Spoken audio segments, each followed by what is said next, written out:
At this level, you've gotten to the point where you are already in love. Okay, somebody is seeing you or you are seeing somebody. Either way, there is a seeing somebody, there's already somebody in the picture, and you think you are in love. This thing, the way it's doing me, I think I'm in love with this person. But I just want to be sure that I don't get it wrong. So that is the level where you are right now. There's somebody I'm thinking about, there's somebody that is seeing me, there's somebody I'm seeing, but I just want to be sure that this is right before I go into it. But for me to say the truth, I think I'm in love. So when you get to that point when you are in love, then this video is exactly meant for you. How do you know if the person that you are seeing or the person that is seeing you is a person that we are waiting for? Remember that John the Baptist told Jesus, he says that, are you the one we are waiting for, or we should expect another? It is painful when you're already in love with somebody and all for you to find out that this is not the person we're even waiting for. And then you feel like you're already emotionally connected to that person. But before you go too deep into this your mushy and love thing, let us know how to know if this person is the right person for me to start a love relationship with, so that I don't waste my time and I don't waste my emotional energy and I don't waste my resources and the things go off afterwards. So how do you know whether you guys are meant for each other? That's the focus of this video. I recently wrote a short book on dating, and I will advise you to get it. I'll put the link to download it. It's a free book. I'll put a link to download it in the comment section. So make sure you download it if you've not gotten it. Some of the things that I'm covering in this video, I already covered them in that book. So that book will also help you to understand better the things I'm talking about in this video. So in getting to that point where you become convinced that I'm sure that this relationship is the right one, there are two levels of conviction that you must subject your conviction to. The first one is spiritual conviction, and the second one is the physical conviction. Both of them are very important, the spiritual conviction and the physical conviction. What does spiritual conviction simply mean? This is what it means. I am spiritually convinced that God is leading me into this relationship. That's simply what spiritual conviction is all about. And for everyone that goes into a love relationship, you must be able to establish that spiritual conviction when you can say confidently that I am spiritually convinced that God is leading me into this relationship. How do you get spiritual conviction? Number one, based on how God has been leading you before now, it will lead you into a love relationship.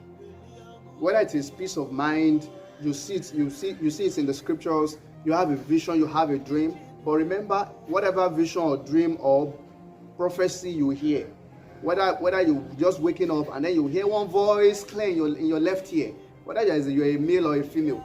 For male, sometimes you hear things like, I saw her coming down with white gown, all of those funny things. You know, sometimes people like drama and they feel like if it is not dramatic, it's not God. But it doesn't have to be dramatic to be God.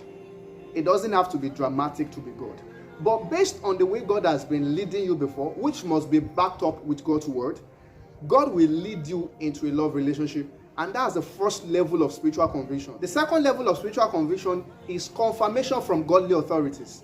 The Bible says that in the multitude of counselors, there is safety. If you notice very well, I always emphasize on you being submitted to godly authorities and letting them confirming with you the things that you feel like God is leading you to do. So when you feel like God is leading you to a sister, or you feel like God is leading you to a brother, talk to them and let them know that, okay, this is what I've been perceiving recently. This is the things I've been receiving recently, and let them join you in prayers and let them confirm the same thing with you. And if they're not confirming the same thing with you, then you may need to calm down and really be sure that you are getting it right. I want to assume that you are submitted to the right people, not people that want to force their conviction on you, but people that will help you and guide you in making the right decisions. So the second level is confirmation from godly authorities above you. The third level of spiritual conviction is time. Subject your spiritual conviction to time. If it is truly a love from God, it will grow over time. As you grow about your spiritual activities, as you get busy with God, as you are doing your thing, the love that is growing in your heart will get stronger and stronger. If it is not the love of God, over time it will wane, and before you know it, you will not even feel anything again. But if it is truly love from God, it will get stronger and get stronger. Every morning it is renewed. So subject it to time and check your heart regularly to be sure that this is God leading me into this. The second level of conviction is the physical conviction.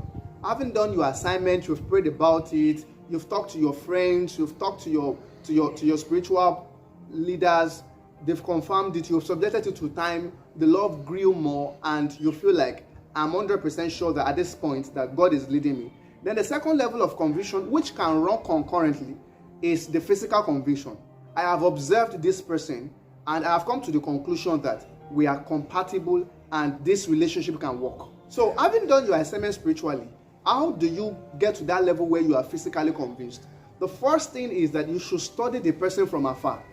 Depending on whether you guys are in a physically related place or you are distant away from each other, begin to study the person from afar. If you feel like God is leading you to a male, study that male from afar. If you feel like God is leading you to a female, study that person from afar.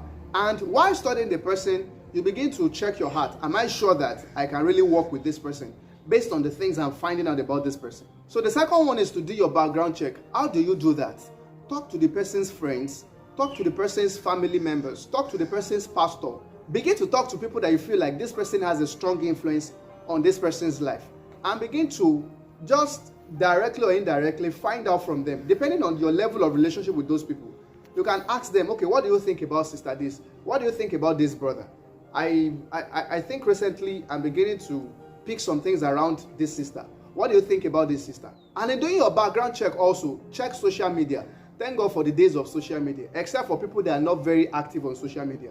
But for people that are very, very active on social media, check the things they are posting, check the things they are commenting on, check the pictures they are putting, and begin to know a few things about them. In fact, sometimes checking people's social media platforms, you can know their passion, you can know the things they are passionate about, you can know their vision, you can know the things that God is doing in their lives now, and you can pick a lot of information about them just studying their social media platform. So the second level is that background check.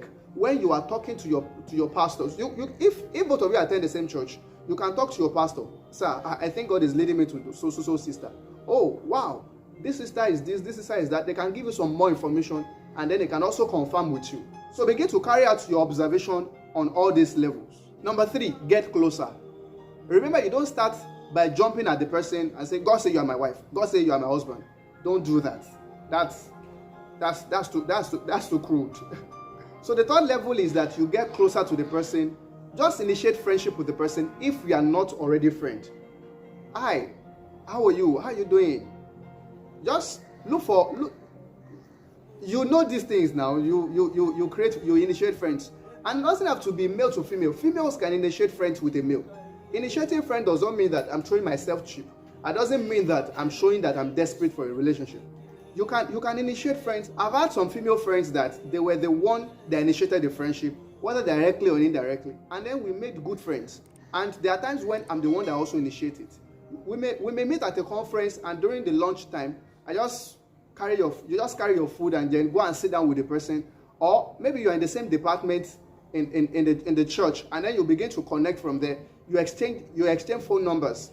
I heard of somebody that the way he got the phone number of the lady is that the lady is in the first timers welcoming department, and then this person is a first timer in the church, and the first time in church he saw this sister, and immediately he knows in his heart that this is a person, and this sister is not one of the people that came to welcome him as a first timer. So the sister was smiling and all of those things. So he used the opportunity to get the phone number of the sister and say, sister, I hope you don't mind if I get your phone number in case I have some questions to ask about the church. This is my first time in this church. And the innocent sister feels like, okay, this person wants to know more about the church and all that. And then before you know, friendship started from there. Okay, let us go out for a lunch. Okay, and all of those things. And the story continues like that. You know the rest. So initiate friendship in any ways you can initiate friendship. If you guys already have a particular platform where you're connected, get closer to the person. Even if you feel like you already have some level of acquaintance and friendship before, but it's just a casual one. Now that you are feeling something towards that person, then you need to be more intentional about your friendship with the person. And remember, you are initiating friendship, not relationship. Relationship is not starting yet. Then the fourth thing in talking about physical conviction is to check for compatibility.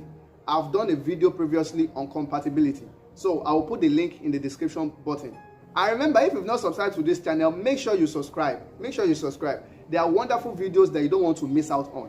So check for compatibility physical compatibility, spiritual compatibility, emotional compatibility, financial compatibility, intellectual compatibility, mental compatibility. I've explained those ones earlier. And you notice I mentioned financial compatibility. It doesn't really mean that, okay, both of us are earning the same thing or both of us have money or something. What it means is that your financial beliefs are the same. And the same thing for all of those other compatibilities. You discover that your beliefs and your perspective about those things are similar. Even if it's not 100% the same, those are part of the things you work on in your love relationship to ensure that you begin to blend your perspective together. But at least at the beginning, the foundation of all of those things, you guys agree and you feel like this thing can work. So having checked your spiritual conviction and you've checked your physical conviction and you feel like, I am sure that this is something that God is leading me to. If you are a male, come on, shoot your shots. You are good to go. Shoot your shots. If you are a female, then at this point, you are very sure that this is the person God is leading you to. Then begin to trust God to also reveal to this person so that he can come to meet you. Don't go and be forming sharp sister and then you go and be you go and be initiating something directly. Brother, you did not even ask of me, and then you are throwing yourself all over the person. It may pick the signal and feel that you are desperate, and that may ruin the relationship. So the fact that you are convinced does not mean that you throw yourself around, but only means that at least now I know what God is leading me to, and I'm in a place of rest, and I'm trusting God to also finish the process with this brother, and this brother will come to me, and the relationship will start from there. You can see that love is a beautiful thing. Love is very, very beautiful. It is a very awesome thing. I believe you've learned something from this video. Make sure you like this video. Please like this video. It helps us to reach out to more people. When you like a video, you are telling YouTube that this video is helping you. And then YouTube also wants to recommend it for other people so that they can also be helped too. So please make sure you like this video. And make sure you put on the notification button if you've not done that. Thank you very much. See you in the next video.